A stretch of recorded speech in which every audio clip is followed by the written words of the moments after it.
আপনার অন্তরে যা আছে, আপনারা যে যে বাধ্য করে তার কথা বইলে দেন না। আপনারা কি করবে বলেন? আপনারা খুন করবে?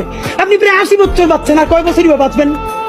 আপনি কি খাবেন, কি বাঁচবেন? আপনি বরং যদি আপনার আর্মি মেরে ফেলে, আপনার যদি ভারতীয় আধিপত্যবাদ গুলি করে, আপনাকে যদি হত্যা করা হয়, কিন্তু সেই রক্তের বিনিময়ে যদি আপনি শহীদদের রক্তের বিনিময়ে নতুন বাংলাদেশ গড়ে যেতে পারেন, আগামী 1000 বছর বাংলাদেশের মানুষ নামাজে প্রার্থনায় আপনার জন্য শুধু দোয়া করবে।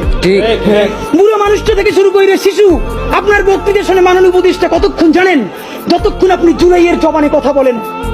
বাংলাদেশে গত 50 বছরে কোন রাষ্ট্রপ্রধানের 30 মিনিট 40 মিনিটের বক্তৃতা, রিক্সা চালক, ভ্যান চালক, সবজি বিক্রেতা, বিশ্ববিদ্যালয়ের প্রফেসর, ছাত্র জনতা আধা ঘন্টা বসে তার বক্তৃতা শুনে নজির নাই, যেটা আপনারটা হইছে।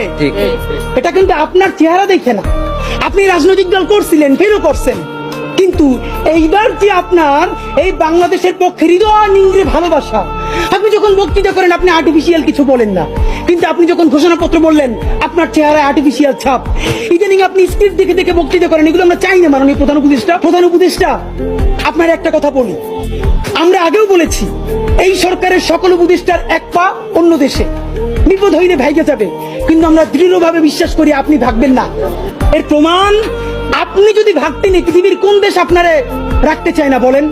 তাহলে হাসিনার আমলেও 10 তলা বিল্ডিং বাইয়া আপনার আদালতে হাজিরা আপনি দিতে আসতেন না। আপনি তখনই বিদেশ থাকতে পারতেন। আপনি এই দেশে থাকতে চান বলেই আপনি আসছেন, আমরা বিশ্বাস করতে চাই।